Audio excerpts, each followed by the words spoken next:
नमस्कार, मैं हूं मनीष दीक्षित, लेकर आ गया हूं अंदर की बात। मध्य प्रदेश के एक नेताजी की इथेनॉल के व्यवसाय में रुचि की खबरें आप पिछले जो हमारा एपिसोड था उसमें आप देख चुके हैं। अब इस धंधे में एक मंत्री जी के भाई भी उतर गए हैं, ऐसी सूचना मिली है हमको। सुना है कि नर्मदा जी के किनारे चल रहा उनका व्यवसाय भी फलने फूलने लगा है। यही नहीं, राजधानी का एक बड़ा ग्रुप भी इस व्यवसाय में दो दो हाथ करने उतर पड़ा है। अंदर की बात यह है कि इस ग्रुप ने ग्वालियर चंबल संभाग में लगभग 1000 एकड़ भूमि भी ले ली है, जिसमें इथेनॉल से जुड़ी गतिविधियां संचालित की जाएंगी। राजधानी के इस ग्रुप में इसके लिए जो अपने नए व्यवसाय के लिए इन्होंने जो प्लांट लिया है वो एक नेताजी से खरीदा है। जाहिर है कि नेताजी ने घाटे का सौदा तो नहीं किया होगा। इस प्लांट के लिए भोपाल ग्रुप ने वो जो एरिया है जहां पर ये प्लांट का सौदा हुआ है, उसके आसपास भी सैकड़ों एकड़ जमीन खरीद ली है।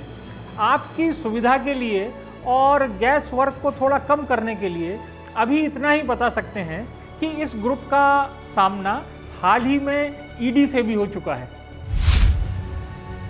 पिछले साल मई में ऑपरेशन सिंदूर के बाद शायद ही संसद का कोई सत्र बीता हो जिसमें इस सैन्य अभियान पाकिस्तान और अमेरिका को लेकर मुद्दा ना उठा हो और उस पर विवाद नहीं हुआ हो।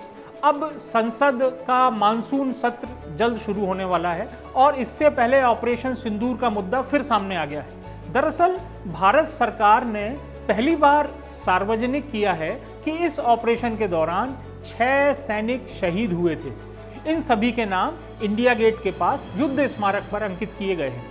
अब दिक्कत यह है कि पिछले साल मानसून सत्र के दौरान 25 जुलाई को हमारे रक्षा मंत्री श्री राजनाथ सिंह ने सदन में ये बयान दिया था, वो सदन में कह चुके हैं कि ऑपरेशन सिंदूर में किसी सैनिक की जान नहीं गई है।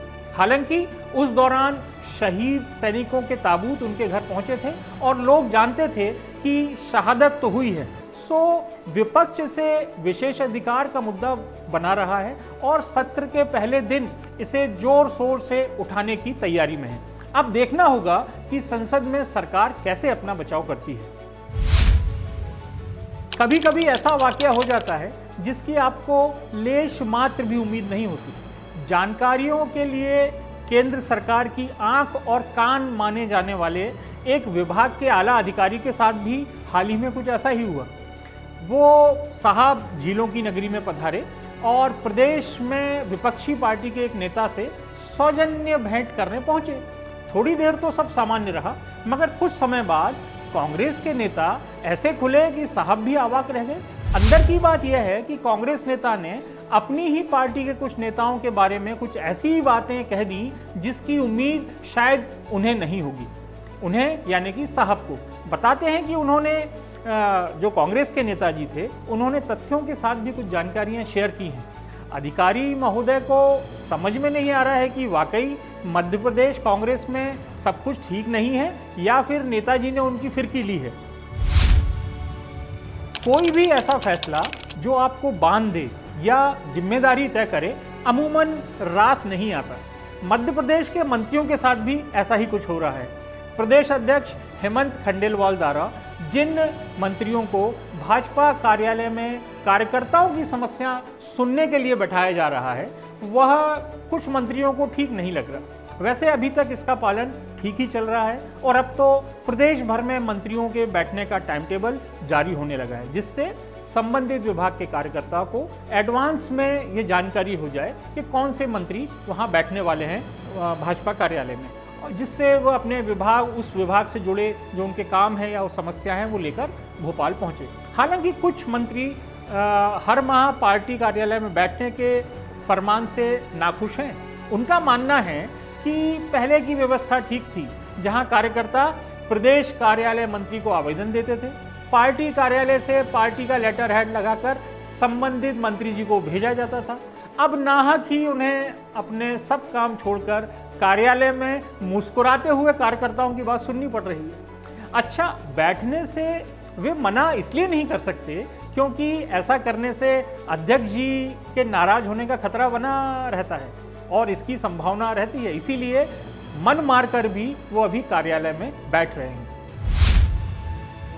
आजकल चंदे और चढ़ावे की काफ़ी बातें हो रही हैं। राम मंदिर में के बाद ये जो विवाद था चढ़ावे का, ये बद्रीनाथ केदारनाथ भी पहुंचा। हाल ही में आपने देखा होगा कि मध्य प्रदेश के बगलामुखी मंदिर से भी इस तरह की सूचना आई है। राम मंदिर के चढ़ावे के मामले में जिन चंपत का नाम आया उनसे तो ट्रस्ट ने पल्ला झाड़ लिया है और उनका इस्तीफा भी स्वीकार कर लिया है, मगर प्रदेश की एक बड़ी पार्टी के चंपत पर कोई कार्रवाई नहीं हुई।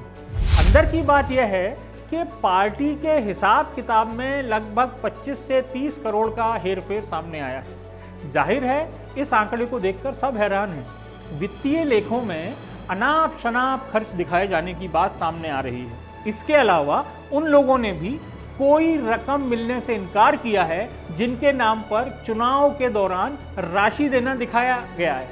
यह गड़बड़झाला पिछले कुछ सालों से लगातार चल रहा है और शायद कोई एक्शन इसलिए भी नहीं हुआ क्योंकि इससे जो इस पूरे उसमें जो किंग पिन अपन बोल सकते हैं, क्योंकि जो इसके मुखिया हैं वो अभी भी पद पर हैं और लगातार इस गड़बड़ से इनकार कर रहे हैं। अब यह तो आने वाले दिनों में ही पता चलेगा कि पार्टी के खजाने में कितने का डेंट पड़ा है और इसमें कौन कौन शामिल है। आज के लिए बस इतना ही। अगले हफ्ते फिर मिलेंगे पीपुल्स अपडेट में अंदर की बात लेकर। नमस्कार।